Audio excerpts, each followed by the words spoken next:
तो hello guys, hello everyone, कैसे हैं भैया आप सभी। I hope all well.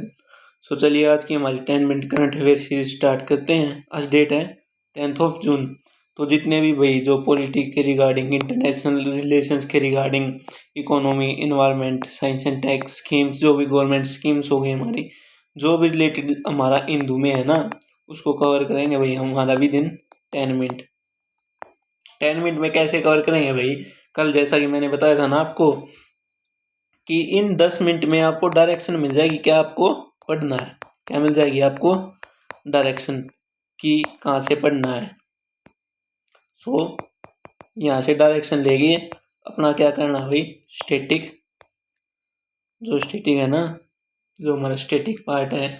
जैसे आज राज्यसभा की इलेक्शन न्यूज में है, तो जाके हमें राज्यसभा पढ़ना है भाई कहाँ से, लक्ष्मीकांत से। सो newspaper is for only for direction, कि हमें डायरेक्शन मिल जाए कि हमें कहाँ से पढ़ना है। तो यहाँ से डायरेक्शन लेके अपना स्टैटिक कवर करना भाई। एंड डेली की भाई मेरी बात है कि जो पेपर निकलेगा वो स्टैटिक से निकलेगा, न्यूज़पेपर से पेपर नहीं निकलेगा। पेपर निकलेगा ओनली स्टैटिक से, ओनली। तो ओनली स्टैटिक से हमारा पेपर निकलेगा भाई। सो ये हमारा यूट्यूब चैनल है भाई, यूपीएससी सिंप्लीफाइड बाय नितिन। यहाँ पे आपको 10 मिनट करंट अफेयर सीरीज मिल जाएगी, एज वेल एज जो भी यूपीएससी से रिलेटेड कंटेंट है ना, वो आपको यहाँ पे मिल जाएगा भाई। और ये हमारा टेलीग्राम चैनल है, यहाँ पे मिल जाएगी आपको पीडीएफ एज वेल एज आपको अपडेट्स, जो भी अपडेट्स होंगे ना क्लासेस के रिगार्डिंग, या जो भी पीडीएफ के रिगार्डिंग आपको यहाँ पे मिल जाएंगे भाई। और हिंदू की पीडीएफ मैंने ऑलरेडी यहाँ पे डाल दी भाई। हिंदू की पीडीएफ मैं क्लास लेने से पहले यहाँ पे डाल देता हूँ, एज वेल एज जो मेरी अब क्लास नोट्स मिलेंगे ना, वो क्लास होने के बाद आपको तुरंत यहाँ पे मिल जाएंगे भाई। सो इस टेलीग्राम चैनल को ज्वाइन कर लीजिए भाई। सबसे पहला टॉपिक हमारा राज्यसभा के इलेक्शन न्यूज़ में है भाई, और डायरेक्ट क्वेश्चन आ सकता है परी में, क्योंकि जो लोकसभा के इलेक्शन होते हैं एज वेल एज राज्यसभा के इलेक्शन होते हैं वो बहुत डिफरेंट, टोटली डिफरेंट होते हैं भाई। जो हमारे लोकसभा के इलेक्शन होते हैं ना, उनमें हम डायरेक्ट वोट करते हैं भाई, जैसे हम डायरेक्ट इनमें वोट करते हैं। लेकिन जो राज्यसभा के इलेक्शन होते हैं ना, वो इनडायरेक्टली होते हैं, क्योंकि ना तो मैं वोट करता ना ही आप वोट करते। तो जो हमारे लोकसभा के इलेक्शन होते हैं वे डायरेक्टली होते हैं, एज वेल एज जो हमारे राज्यसभा के इलेक्शन होते हैं वे हमारे इनडायरेक्टली होते हैं। एज वेल एज जो हमारी राज्यसभा वो कभी भी डिजोल्व नहीं होती, कभी भी डिजोल्व नहीं होती। एज वेल एज जो हमारे मेंबर होते हैं ना, वो 1/3 मेंबर एवरी सेकेंड ईयर में रिटायरमेंट लेते हैं भाई। एवरी जो सेकेंड ईयर में जो 1/3 मेंबर हो गए ना, तो एवरी सेकेंड ईयर वो उनको रिमूव किया जाता है भाई। सो लोकसभा हमारी कितने ईयर्स की हो गई, हमारी 5 की। देखते हैं भाई, जो हमारी लोकसभा है वो 5 ईयर्स की है, as well as direct election होते हैं। और जो हमारी राज्यसभा है 6 ईयर्स की है भाई, इनडायरेक्ट इलेक्शन होते हैं भाई। लोकसभा को कभी भी डिजोल्व किया जा सकता है, कभी भी डिजोल्व किया जा सकता है, एज वेल जो हमारी राज्यसभा उसको डिजोल्व नहीं किया जा सकता। 1/3 member every second year retire होते हैं भाई। ठीक है, ये था हमारा न्यूज का टॉपिक। सो अब देखते हैं भाई राज्यसभा, जो हमारा आर्टिकल 80 है ना हमारे इंडियन कॉन्स्टिट्यूशन का, जो आर्टिकल 80 है हमारा इंडियन कॉन्स्टिट्यूशन का, वो क्या कहता है भाई, जो भी मतलब जितने भी ये सीट्स होंगी, वो जितनी भी सीट्स होंगी, सीट्स अलोकेट करता है भाई राज्यसभा के लिए। कमेंट में होता है भाई राज्यसभा की कितनी सीट है टोटल। तो क्या है भाई, जो राज्यसभा जो हमारा अपर हाउस है, एक भाई एक आधा ना ये थोड़े अपने आप को ये मानते हैं कि हम होशियार हैं, हम ये हैं, तो वो ये क्वेश्चन पूछता है कि उसका रेड कार्पेट है और उसका ग्रीन कार्पेट है, इसका डिफरेंस बताइए भाई। आइयो भाई, आप यूपीएससी की तैयारी कर रहे हो, ये तो बहुत साधारण क्वेश्चन है, इसको बता दीजिए। अगर नहीं पता तो कमेंट करिए, कल की क्लास में बता दूंगा। तो क्या है भाई, ये 6 टर्म के लिए है, एंड अनलाइक जो हमारी लोकसभा वो कैन नॉट डिजोल्व हो सकती, हमारी डिजोल्व नहीं हो सकती। To maintain the administration continuity a rolling system use 1/3 member, जो हमारे टोटल मेंबर है ना, वो एवरी सेकेंड ईयर क्या होते हैं भाई, रिटायर होते हैं।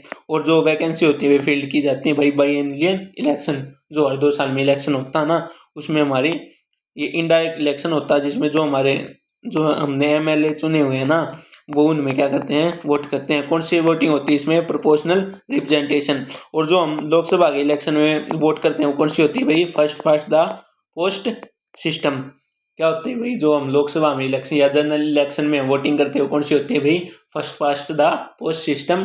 और जो हमारी लोकसभा के लिए वोटिंग होती है वो कौन सी होती है भाई, प्रोपोर्शनल रिप्रेजेंटेशन। प्रोपोर्शनल रिप्रेजेंटेशन में क्या होता है भाई, जैसे हम जनरल इलेक्शन की बात कर लेते हैं, उसमें क्या होता है, जिसके पास भी मेजोरिटी आ गई ना, जिसके पास भी मेजोरिटी आ गई तो वो हमारा बन गया, जैसे पीएम बन गया। जिसके पास भी मेजोरिटी हो गई, जिस पार्टी के पास मेजोरिटी हो गई उसका हेड हमारा प्राइम मिनिस्टर हो गया। तो जैसे अब बीजेपी का एग्जांपल लेते हैं भाई, बीजेपी की है मेजोरिटी, तो जो हमारा पार्लियामेंट है उसमें जो सारी सीटें वो किसकी है भाई, बीजेपी की हैं। As well as proportional represent में कैसा होता है, जैसे भाई ए के पास गई हमारी 40 सीट, बी के पास गई हमारी 35 सीट, तो इसमें मेजोरिटी किसके पास है भाई, पार्टी ए के पास है 40 सीट, तो मतलब कंप्लीट जो पार्लियामेंट में जो वो होगा ना, मतलब कंप्लीट सीट किसकी होंगी भाई, ए पार्टी की होंगी। बट प्रोपोर्शनल रिप्रेजेंटेशन में क्या होता है भाई, ए के पास 40 हो गई तो 40 ही सीट, जैसे 100 सीट है ना, तो उसमें 40 सीट किस पार्टी को मिलेंगी, ए पार्टी को। बी पार्टी को कितनी मिलेंगी 35, और 25 किसको मिलेंगी, जो सी पार्टी होगी। तो इसमें क्या होता है भाई, electoral system in political party और कैंडिडेट जो रिसीव सीट्स करते हैं इन लेजिस्लेटिव रफली इन प्रोपोर्शनल, मतलब आप समझ गए ना, जैसे ए को 40% वोट मिले तो 100, जितनी मान लो 100 टोटल सीट है ना, तो उसमें 40 सीट किस पार्टी को मिल जाएंगी, ए पार्टी को मिल जाएंगी। बी को 35 मिली तो 100 में से जितनी भी बच गई ना, मतलब 40 निकल गई, तो 60 में से 35 सीट किसको मिल जाएंगी, बी पार्टी को, और 25 मिल जाएंगी सी पार्टी को। तो ये था हमारा प्रोपोर्शनल रिप्रेजेंटेशन। और ओपन बैलेट सिस्टम पे इसका होता है, जैसे पहले हम पेटी में डालते थे ना भाई, जो पहले पेटी होती थी उसमें वो हमारा पेपर डालते थे ना, तो ऐसा ही हमारा जो राज्यसभा के इलेक्शन होते हैं ना, वो ओपन बैलेट सिस्टम पे होते हैं भाई। क्या फंक्शन होते हैं भाई राज्यसभा के, जो नॉन मनी बिल्स होते हैं ना उनको पास करते हैं। मनी बिल्स को कौन पास करता है भाई, मनी बिल से यूपीएससी ने बहुत क्वेश्चन पूछे हुए भाई। तो अब आपको क्या करना है भाई, लक्ष्मीकांत खोलो, Rajya Sabha as well as Lok Sabha दोनों को भाई कवर कर दो। ऐसे ही डेली के डेली बेसिस पे है ना, अपना रिवाइज करते रहा करो। सो ये इसकी पावर होती है भाई, इसमें से पढ़ लेना भाई, आर्टिकल 80 ये रहा। और क्या कहते हैं इसका इलेक्शन प्रोसेस क्या होता है भाई, इनडायरेक्ट इलेक्शन होता है, 6 ईयर का टर्म होता है, एवरी सेकंड ईयर जो वैकेंट सीट हो जाती है भाई। ये सभी मैंने आपको बता दिया भाई, इसकी क्वालिफिकेशन पढ़ लेना एज वेल एज इसकी डिस्क्वालिफिकेशन पढ़ लेना भाई। अगला भाई हमारा जोजिला टनल इम्पोर्टेंट है, क्यों इम्पोर्टेंट है वो देखते हैं। जोजिला टनल में क्या हुआ भाई, ये टनल देखिए भाई, टनल कैसी लग रही है भाई आपको, ये देखते हो वैसे कारीगरी, हम कितनी टेक्नोलॉजी एनहांसमेंट होगी कि पहाड़ को काट के टनल बना दे, क्या बात है। तो ये होगी जोजिला टनल। सबसे पहले देखते हैं भाई, ये कुछ इंपॉर्टेंट पासिस हैं हमारे, तो पासिस से यूपीएससी क्वेश्चन पूछता है भाई ज्योग्राफी में, और इम्पोर्टेंट है। इन पासिस को ना भाई यहाँ पे कवर करना मुश्किल है, सो इसके लिए एक सेपरेट वीडियो लेके आऊँगा, सेपरेट वीडियो, जिसमें जो जितने भी इम्पोर्टेंट पास है ना हमारे इंडिया के, इम्पोर्टेंट पासिस जो भी इंडिया के हैं ना उसको कवर करेंगे। तो कहाँ पे भाई, ये रहा हमारा जोजिला पास। किस किस को कनेक्ट करता है भाई ये जोजिला पास, किस किस को कनेक्ट करता है भाई जोजिला, जोजिला करता है भाई कश्मीर को लद्दाख के साथ। क्यों न्यूज में आने का इसका मेन रीजन क्या है भाई, कुछ नहीं, तो पहले तो ये बताना चाहिए कनेक्टिविटी किस किस के बीच में करता है, कश्मीर और को लद्दाख के साथ कनेक्ट करता है भाई। और न्यूज में आने का इसका मेन रीजन यही है कि इसमें जो, कहाँ गया वो,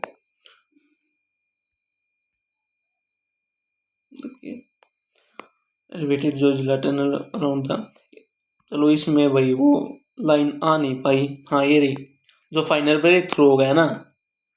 फाइनल ब्रेक थ्रू क्या होता है भाई, फाइनल ब्रेक थ्रू, इसका ये कंप्लीट हो गया। फाइनल ब्रेक थ्रू मतलब क्या होगा, ये टनल होगी, ये यहाँ से इसको स्टार्ट किया एंड यहाँ से इसको स्टार्ट किया, मतलब दोनों साइड से इसको, बोथ साइड से खोदना स्टार्ट किया भाई। और अब ये है ना बीच में आके मिल गई है, इसको क्या कहते हैं भाई, फाइनल ब्रेक थ्रू कहते हैं। मतलब दोनों साइड से उसको स्टार्ट किया भाई, मतलब उसकी जो खुदाई स्टार्ट की, टनल के दोनों साइड हो गए ना, दो साइड हो गए, एक साइड ये हो गया, एक साइड ये हो गया, दोनों साइड से स्टार्ट की। अभी है ना फाइनल ब्रेक थ्रू क्या हो गया, ये बीच में आके दोनों मिल गए, मतलब जो हमारी टनल है वो कंप्लीट हो गई। और इसको कब तक कंप्लीट करना भाई, 2028 तक इसको कंप्लीट करना है भाई। और जो इसमें है ना, एक हमारा जो वाइब्रेंट विलेज प्रोग्राम आपने सुना है, वाइब्रेंट जोजिला टनल का मेन काम क्या है भाई? कनेक्टिविटी प्रोवाइड करना। कनेक्टिविटी प्रोवाइड करना। क्यों कनेक्टिविटी प्रोवाइड करना? क्योंकि जो हमारा जम्मू एंड कश्मीर है बहुत ही सेंसिटिव एरिया है। यहाँ पे कई बार भी कहीं पे भी भाई लड़ाई हो सकती है, कोई भी वार छिड़ सकती है। तो इसके बीच में जो हमारा वाइब्रेंट विलेज प्रोग्राम था ना, जो वाइब्रेंट विलेज प्रोग्राम था, इसमें क्या था भाई, जो बॉर्डर से लगते एरिया है ना, जो बॉर्डर से लगते विलेज हैं भाई, उनको क्या करना था भाई? उनको करना था डेवलप करना था। और डेवलप के साथ साथ एज वेल एज कनेक्टिविटी भी प्रोवाइड करवानी थी भाई।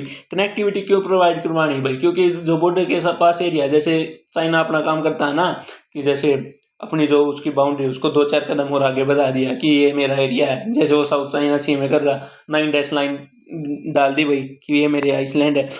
तो इसी के रिगार्डिंग जो हमने जो वाइब्रेंट विलेज है ना, अगर वहाँ पे विलेज होंगे तो उनको डेवलप करेंगे, एज वेल एज वहाँ पे कनेक्टिविटी को एनहांस करेंगे, ताकि हम जहाँ पे 3 घंटे पूछ रहे हैं वहाँ पे 20 मिनट में पूछ जाए भाई। क्या फ़ायदा हुआ इसका मेंस के लिए? अब की बार कोई मेंस लिख रहा भाई 2026 वाला? शेयर कीजिए भाई, बताइए कोई मेंस लिख रहा है क्या 2026 वाला? क्योंकि पेपर तो भाई बहुत मुश्किल था। उसके बाद है भाई फिलीपींस न्यूज़ में, क्योंकि भाई वहाँ पे आया था अर्थक्वेक आया था, तो इसी वजह से भाई यूपीएससी पूछ सकता है क्वेश्चन। वैसे मेंस में क्वेश्चन आ सकते हैं, जो हमारी पैसिफिक रिंग ऑफ फायर है ना, उस पर क्वेश्चन आ सकता है। वैसे प्री में क्वेश्चन आएगा ना तो इसकी लोकेशन पर क्वेश्चन आएगा।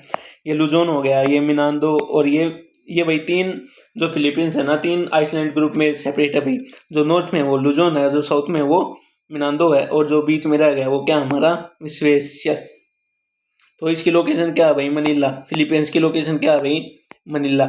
यहाँ से स्टेट पीछे इसमें ही क्वेश्चन आ सकता है। और कहाँ पे प्रेजेंट है वो जो हमारा लुजोन, जो नॉर्थ की साइड है ना, जो हमारा नॉर्थ की साइड आइसलैंड है लुजोन, उसमें भाई हमारी जो फिलीपींस की लोकेशन वो कैपिटल है ना वो प्रेजेंट है भाई। तो मैसिव अर्थक्वेक आया था भाई 8.1 मैग्नीट्यूड का, जिसमें भाई 17 पीपल की डेथ हो गई एंड 200 पीपल इंजर्ड हो गए भाई। इसकी लोकेशन क्या है भाई? जो वियतनाम है ना, इसमें दिखा नहीं रखा भाई, जो वियतनाम से भाई अराउंड 800 किलोमीटर की दूरी पर है ये। कौन से सी है भाई? ये हो गया हमारा Sulu sea, Celebes sea, Philippines sea, South China Sea and Luzon strait. ये देखिए, ये तो मेरे दिमाग से निकल ही गया था। अगर ये नहीं है, मैं बैक नहीं करता तो आप बच जाते।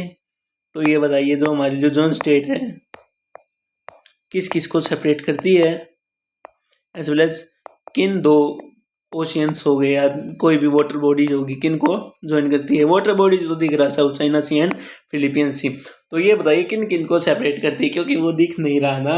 अरे सर ये क्या पूछ लिया, ये तो दिख ही नहीं रहा, रिवाइज करिए जाके।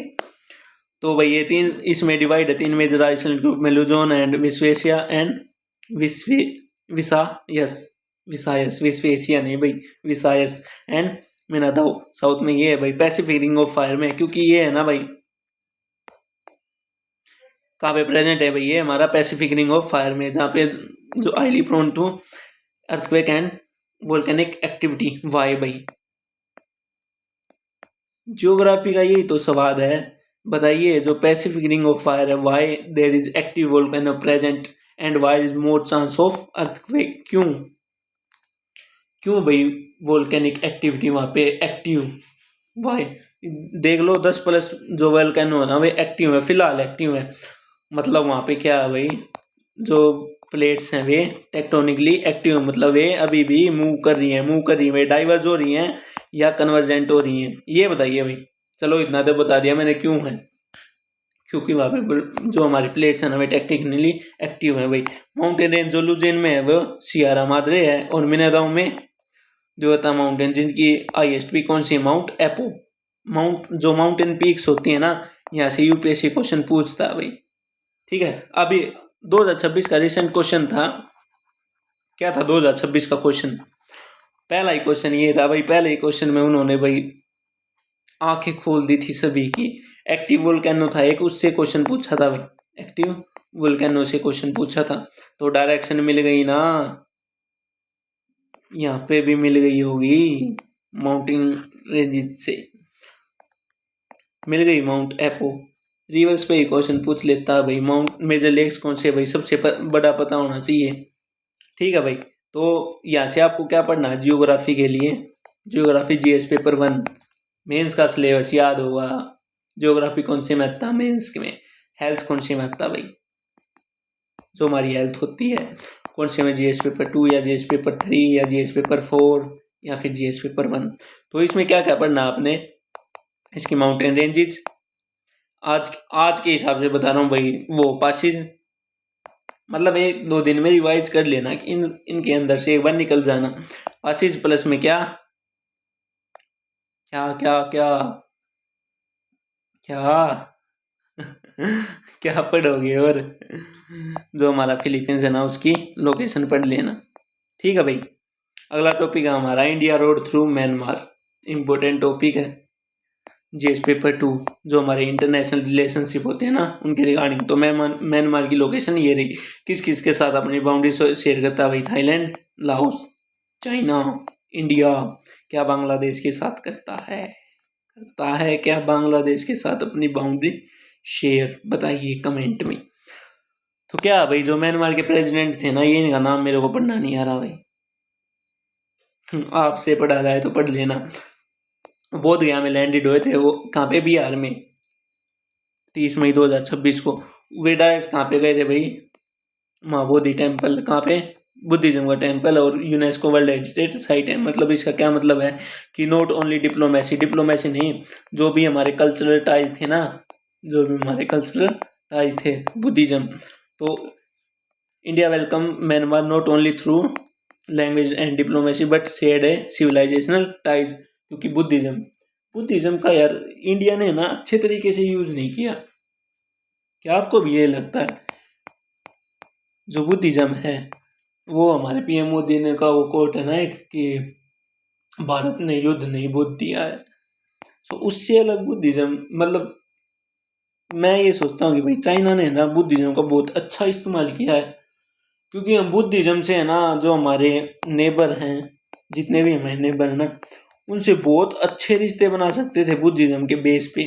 जो भी हमारे नेबरहुड है ना, उनसे बहुत अच्छे रिश्ते बना सकते थे, लेकिन इंडिया यहाँ पे फेल हो गया भाई। इंडिया फेल हुआ यहाँ पे, क्यों फेल हुआ भाई, इसका कोई रीजन बता सकता है। वेरा चाइना ने, मतलब चाइना ने इतना अच्छा यूटिलाइज किया बुद्धिज्म का, बहुत अच्छा। ये बात तो मानते होगे ना आप, कि जो हमारा इंडिया है वो बुद्धिज्म के लेवल पे कहीं ना कहीं फेल हो गया भाई। क्यों फेल हुआ, किसी ने सोचा भाई, वाई इंडिया फेल तो हुआ है क्योंकि इंडिया के रिलेशन, जो जैसे म्यांमार हो गया, श्रीलंका हो गया, नेपाल हो गया, भूटान हो गया, इन सभी से भाई बहुत ही मतलब बहुत ही नेगेटिव सेंस में चल रहे हैं। वेरे चाइना ने बुद्धिज्म का यूज करके, जो चाइना है उसने बुद्धिज्म का यूज बहुत अच्छा किया। कैसे किया उसका एक क्वेश्चन, एक कमेंट करके बताना भाई। ठीक है भाई। The real politic distribution paramagnetism किस चीज पे बात कर रहा है भाई, जो 2021 में मिलिट्री कूप हुआ था ना म्यांमार में, उसके बाद है ना सभी जो जितने भी देश थे ना, जितनी भी कंट्री थी, उन्होंने ना म्यांमार पे सैंक्शन ला दिए थे, सैंक्शन ला दिए थे। और उसके बाद लेकिन जो हमारा इंडिया है ना, इंडिया ने उसका कोई विरोध नहीं किया, क्योंकि हमारे लिए जो इम्पोर्टेंट है, क्योंकि म्यांमार हमारे लिए इम्पोर्टेंट है। एक तो हमारा ये गोल्डन ट्रायंगल, क्योंकि म्यांमार में जो म्यांमार की मिलिट्री है ना, तो म्यांमार की मिलिट्री है वो हमें प्रोटेक्ट करती है। जो ड्रग हो गई ना, जो भी ड्रग हो गई उसका, जो ये गोल्डन ट्रायंगल से जो भी ड्रग आती है ना, उनसे हमें प्रोटेक्ट करके रखती है भाई म्यांमार की बॉर्डर एज वेल एज। तो इसी वजह से जो हमारा लिए म्यांमार बहुत इंपॉर्टेंट है। एज वेल एज हमारा एक चिकन नेक कालाधन प्रोजेक्ट है। कालाधन प्रोजेक्ट बताता हूँ आपको, हमारा सिलीगुड़ी कॉरिडोर, जिसको हम चिकन नेक भी कहते हैं भाई, एक 22 किलोमीटर लंबा कॉरिडोर है। इसका ना इंडिया को भाई एक तो स्ट्रेटेजिक फेलियर है ये, जब बांग्लादेश को बढ़ा रहे थे 1971 में, तो भाई इसको थोड़ा सा करना था यार। ये 22 किलोमीटर क्या देख के छोड़ा, पता नहीं, अरे थोड़ा पीछे धरती ज्यादा दे देते। ठीक है, तो ये 22 किलोमीटर की भाई एक नेक है, इसको ना कभी भी ब्लॉक किया जा सकता है भाई। अगर इसको ब्लॉक कर दिया, जो हमारा नॉर्थ ईस्टर्न इंडिया है ना, जो हमारा नॉर्थ ईस्टर्न इंडिया, उससे कंप्लीटली कनेक्टिविटी कट हो जाएगी। सो उससे कनेक्टिविटी बनाने के लिए हमारा एक कालाधन मल्टी मॉडल प्रोजेक्ट है भाई। क्या भाई, कालाधन मल्टी मॉडल ट्रांसफर प्रोजेक्ट। उसमें क्या भाई, जो हमारा कोलकाता है ना, कोलकाता से सीधा सितवे पोर्ट है हमारा म्यांमार का, सो वहां से हमारा नॉर्थ ईस्ट मतलब मिजोरम। तो ये क्या है भाई, जो हमारा इंडिया से कहाँ पे म्यांमार में, और म्यांमार से वापस कहाँ, इंडिया। तो ये कनेक्टिविटी एनहांस करने के लिए हमारा एक कालाधन मल्टी मॉडल प्रोजेक्ट है भाई। और ये कब तक पूरा होना है भाई, कालाधन मल्टी मॉडल प्रोजेक्ट कब तक पूरा होना था ये, दिख गया कब तक पूरा होना है, 2027 तक। एक भाई हमारा ट्राइलेटरल हाईवे भी है, किस किस के बीच में है भाई ये, थाईलैंड, म्यांमार, मतलब इंडिया से थाईलैंड, म्यांमार, कंबोडिया, इनमें। और ये 2019 में पूरा होना था, बट अभी तक ये कंप्लीट नहीं हुआ है। और हमारे लिए इम्पोर्टेंट कौन सा भाई, दोनों इम्पोर्टेंट है। म्यांमार हमारे लिए एक चीज में इम्पोर्टेंट है कि जो कि हमारी एक्ट ईस्ट पॉलिसी है ना, जो हमारी एक्ट ईस्ट पॉलिसी उसके रिगार्डिंग, एज वेल एज हमारी नेबरहुड फर्स्ट पॉलिसी, जो हमारी जियो पॉलिटिक्स होती है ना, उसमें एक बहुत अच्छी बात होती है कि भाई you can change your enemy and friend but you can not change your neighbour. तो हमारे नेबरहुड हो गए ना, जो भी हमारे नेबर हो गए, उनके साथ रिश्ते अच्छे बना के रखना पड़ेगा। एज वेल एज जो चाइना का इन्फ्लुएंस है ना म्यांमार में, एज वेल एज आप मालदीव्स में देखा होगा, श्रीलंका में देखा होगा, जो एंटी इंडिया सेगमेंट होते हैं ना, उनको चाइना पुश करता है। सो म्यांमार में भी अगर ये हुआ, एंटी इंडिया पुश होगा, तो क्या होगा भाई, हमारे जो एक्ट ईस्ट पॉलिसी है, एज वेल एज जो हमारा एक्ट ईस्ट का सपना है ना, एक्ट ईस्ट मतलब लुक ईस्ट पॉलिसी, तो ये है भाई कि हमारे नेबर अच्छे होने चाहिए, बट इंडिया फेल हो रहा है भाई। श्रीलंका हो गया, म्यांमार हो गया, बांग्लादेश, पाकिस्तान, चाइना, सभी के साथ हमारे डिस्प्यूट है भाई। सो ये थे भाई आज के टॉपिक, और इनकी पीडीएफ आपको मेरे टेलीग्राम चैनल पे मिल जाएगी। क्लास अच्छी लगी तो भाई चैनल को लाइक करें, शेयर करें, सब्सक्राइब करें। Thank you everyone.